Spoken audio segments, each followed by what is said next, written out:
we'll guide you through how to access Mailchimp login. If you find this helpful, consider subscribing and liking the video. First, go to your web browser and type in mailchimp.com in the address bar. Then hit Enter.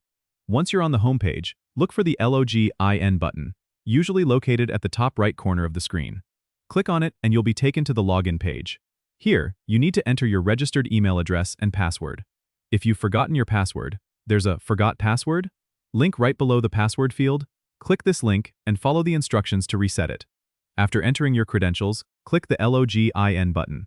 If you have two-factor authentication enabled, you'll need to enter the verification code sent to your mobile device or email.